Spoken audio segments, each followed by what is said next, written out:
Today on The Young and the Restless, Kyle urges Mariah to quit, Abby gives Summer her ear, and Nikki urges Jack to avoid making things worse. Mariah corners Kyle at Crimson Lights and asks if he's been avoiding her. He hasn't, but he's starting to wonder if he should have been. She's disappointed she had to hear from Tessa that he's left Marchetti. He explains that his father pushed him out. That's hard for her to accept, but he couldn't handle being demoted while Summer rose to the top. Added to that, Summer has moved out. They are officially separated. Maria is sorry for his sake. He tells her she doesn't need to pretend, but she knows his heartbreak is real. Arching an eyebrow, Kyle says this could be the wake-up call he needed. She's not convinced by his optimism and reminds him she's been warning him about Summer for years. He explains that he's already been handed another job, and one not based on his birth position. He knows he's good at what he does, but is sure the outside world thinks he's been handed everything. It's exciting to know he has to prove himself on his own merits. Maria is startled when Kyle announces he's going to work with Audra at Newman Media. Maria thinks he needs to slow down and take a breath. Unconvinced that's what he really wants, he suggests she come to work with him. If his family is treating him this way, she should jump ship. She's not looking for any upheaval in her life at the moment. Kyle wishes her good luck working with Summer and adds that she's been warned. At Society, Summer happily calls someone to inform them that Chelsea has accepted the job offer. Abby pops up. She's heard about her separation from Kyle. Summer asks her to skip the lecture. Actually, Abby just wanted to tell her how sorry she is and gives her a hug. Summer admits that she and Kyle are not talking. He doesn't trust her and she doesn't blame him. Abby wishes she had useful advice but offers to be a sympathetic ear. Summer suggests they change the topic to anything else. They talk about Jabud instead. Summer unpacks everything and blames it all on Diane.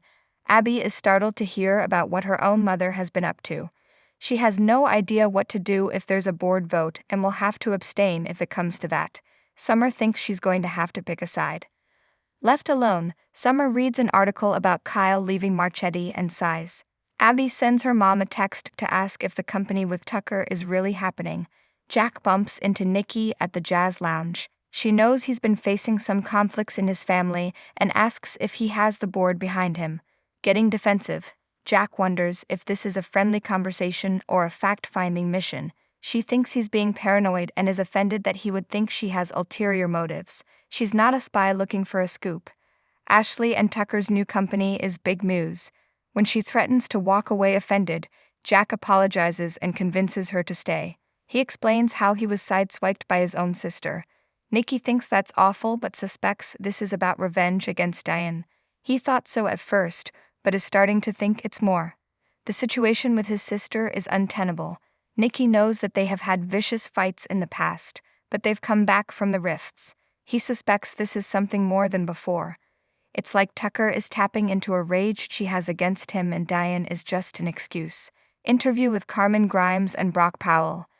Nikki tells Jack she knows how hard it is to work with family and asks how she can help. He's not sure what she can do, but her friendship means the world to him. They look up at the picture of Neil, and she says she always feels friendship and love in this space. Jack muses on how family is the source of both joy and pain. He commends Nikki for stepping into Neil's shoes and listening to him. They join hands and he thanks her for not chastising him about his relationship with Diane. Nikki admits that took a lot of willpower and some tongue-biting. She'll never forget and forgive what Jenkins did to her, but she's tired of wasting her energy on her. That's good enough for Jack. Nikki concedes that he seems happy and has a sparkle in his eyes again. He's unequivocally in love with Diane and convinced she's a changed person. He refuses to allow his sister to take this away from them. His friend suggests that Ashley is trying to save the family, not destroy it. Jack doesn't buy it. Nikki worries that he's starting a family war and Tucker can get as unpredictable and mean-spirited as they come.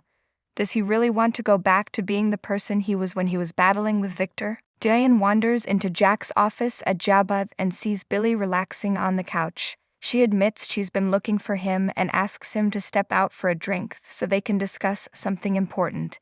He suggests they drink there and pours them each a glass. She thanks him for siding with her against Ashley. She was genuinely surprised. He's pulling for her.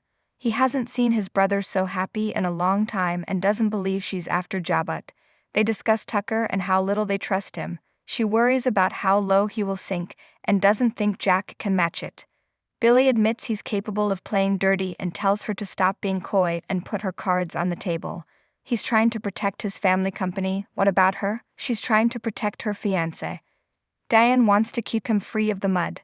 Billy doesn't think they need to do anything unscrupulous and suspects that Tucker and Ashley will fizzle out before they can get started. He vows to fight like hell if they mess with his father's legacy. Diane and Billy toast. He advises her to worry about her wedding for now. She claims that's all under control, and she also loves her new position in the company. She's startled when he urges her to resign for the sake of Jack and Jabut. Diane isn't about to do that given it would mean Ashley and Tucker win. Billy can understand the reluctance but thinks she needs to step back and see that removing herself from the equation can prevent this feud from getting too ugly. If she wants to protect Jack, this is the way to do it. Jack arrives, surprised to see them working late. They admit they've been talking about the Ashley and Tucker threat. They don't think it's much of one.